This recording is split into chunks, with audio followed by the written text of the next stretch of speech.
নমস্কার, আমি অনিতা। আপনারা দেখছেন শীর্ষ টাইমস। প্রতিদিনের মতো চোখ রাখা যাক আজকের নজর কাড়ার শীর্ষ 10 খবরে। পৌরা মাকে গাছে বেঁধে জীবন্ত জ্বালিয়ে দেওয়ার অভিযোগ উঠল দুই পুত্রের বিরুদ্ধে। গত শনিবার এই নৃশংস ঘটনাটি ঘটেছে পশ্চিম ত্রিপুরার চম্পকনগর থানা এলাকার খামাবাড়িতে। আজ সোমবার ঘটনাটি প্রকাশ্যে এসেছে। পুলিশ অভিযুক্ত দুই পুত্রকে গ্রেপ্তার করে গোটা ঘটনার তদন্ত শুরু করেছে। স্থানীয় সূত্রে খবর, এদিন এই পৌরাকে বাড়ি থেকে বাইরে বের করে আনে তার দুই পুত্র। এরপর তাকে গাছে দড়ি দিয়ে বেঁধে তার গায়ে অগ্নিসংযোগ করা হয় বলে অভিযোগ।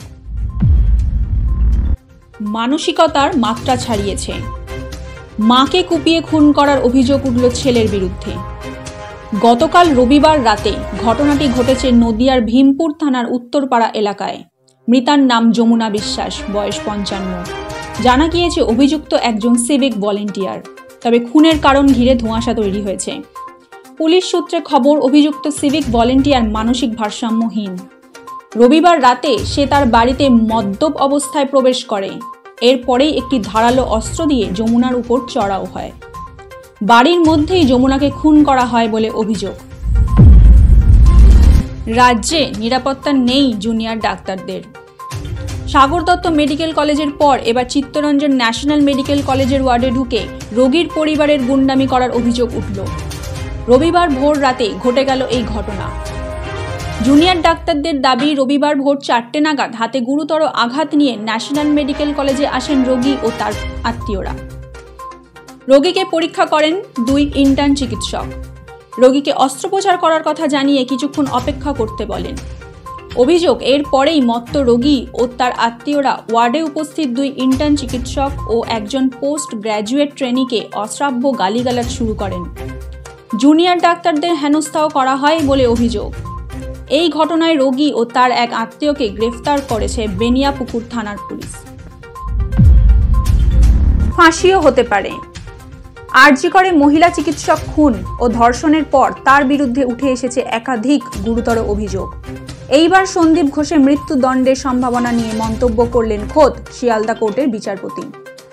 বুধবার সন্দীপ ঘোষকে আদালতে তোলে সিবিআই। সেই দিনই শিয়ালদা কোর্টের পর্যবেক্ষণে উঠে আসে সন্দীপ ঘোষের মৃত্যুদণ্ডের সম্ভাবনা। আরজিকর কাণ্ডের প্রতিবাদ করায় টলি অভিনেত্রীকে বাড়ি গিয়ে ধর্ষণের হুমকি। প্রতিবাদ করায় মিলল ধর্ষণের হুমকি।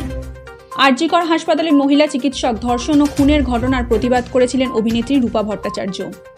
আর সেই কারণেই এবার তাকে বাড়ি গিয়ে ধর্ষণ করার হুমকি দেওয়া হলো সোশ্যাল মিডিয়ায়।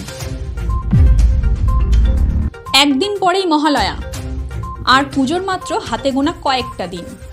আপাতত বঙ্গবাসী ব্যস্ত শপিংয়ে, তবে এরই মাঝে ভিলেন হচ্ছে বৃষ্টি। যখন তখন চলে আসে সেজে গুজে। আবহাওয়া দপ্তর সূত্রে খবর, আপাতত রাজ্যে ভারী বৃষ্টির সম্ভাবনা নেই, তবে বৃষ্টির সিলসিলা জারি থাকবে। বিক্ষিপ্তভাবে বজ্রবিদ্যুৎ সহ হালকা বৃষ্টির পূর্বাভাস। পাশাপাশি কয়েকদিন আংশিক মেঘলা থাকতে পারে অধিকাংশ জেলার আকাশ। এদিন দক্ষিণবঙ্গের একাধিক জেলায় বৃষ্টির পূর্বাভাস, তবে ভারী বর্ষণে নাজেহাল হতে হবে না। দাদা সাহেব ফালকে পুরস্কার পাচ্ছেন অভিনেতা মিঠুন চক্রবর্তী। কেন্দ্রীয় মন্ত্রী অশ্বিনী বৈষ্ণব এক্স হ্যান্ডেলে খবরটি পোস্ট করেছেন। কিংবদন্তি অভিনেতাকে ভারতীয় সিনেমায় অনবদ্য অবদানের জন্য এই বিশেষ পুরস্কারে সম্মানিত করা হবে। অশ্বিনী বৈষ্ণব বলেন, মিঠুনদার অসাধারণ সিনেমাটিক জার্নি প্রতিটি প্রজন্মকে অনুপ্রাণিত করেছে। দাদা সাহেব ফালকে সিলেকশন জুরি কিংবদন্তি অভিনেতাকে পুরস্কার দেওয়ার সিদ্ধান্ত নিয়েছেন। ভারতীয় সিনেমায় অবিস্মরণীয় অবদান রয়েছে মিঠুন চক্রবর্তীর। 8ই অক্টোবর 70তম জাতীয় চলচ্চিত্র পুরস্কার অনুষ্ঠানে মিঠুন চক্রবর্তীকে পুরস্কারটি প্রদান করা হবে। এর সাথেই প্রধানমন্ত্রী নরেন্দ্র মোদীও মিঠুন চক্রবর্তীকে শুভেচ্ছা জানিয়ে এক্স হ্যান্ডেলে খবরটি পোস্ট করেছেন। Hi Ravi, are you hungry? Don't worry.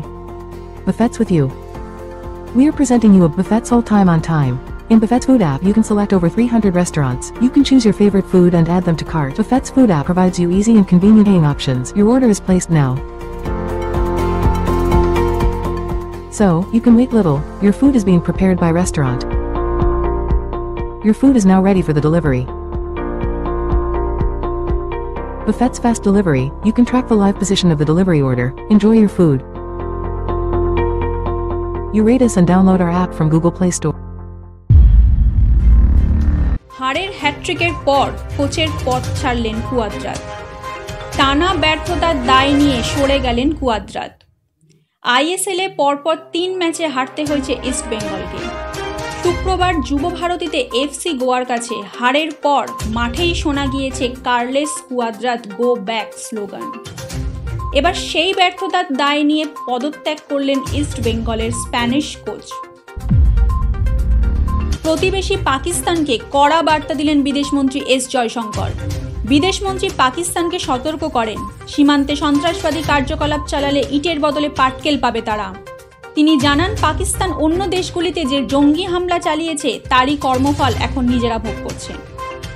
শনিবার রাষ্ট্রসংঘের সাধারণ সভায় জয়শঙ্কর ঘোষণা করেন, ভারতের অবস্থান পরিষ্কার। পাকিস্তানের সন্ত্রাসবাদ নীতি কখনোই সফল হবে না। তার এই দায় থেকে মুক্ত হওয়ার আশাও তারা করতে পারে না। রেকর্ড বৃষ্টিতে বিপর্যস্ত নেপাল। এক নাগাড়ে বৃষ্টিতে বিপর্যস্ত নেপাল। বন্যা ও ধসের কারণে ক্রমশ বাড়ছে মৃতের সংখ্যা। সোমবার পুলিশ জানিয়েছে, প্রাকৃতিক বিপর্যয়ে দেশের বিভিন্ন জায়গায় মৃতের সংখ্যা বেড়ে হয়েছে কমপক্ষে 192 জন। এখনো পর্যন্ত নিখোঁজ কমপক্ষে 30 জন। সেই সঙ্গে গুরুতর আহত অন্তত 94 জন। মৃতের সংখ্যা আরও বাড়তে পারে বলে আশঙ্কা। এখানেই শেষ করছি আজকের নজর কাড়ার শীর্ষ 10। ভালো থাকুন, সুস্থ থাকুন, চোখ রাখুন পরের খবরে।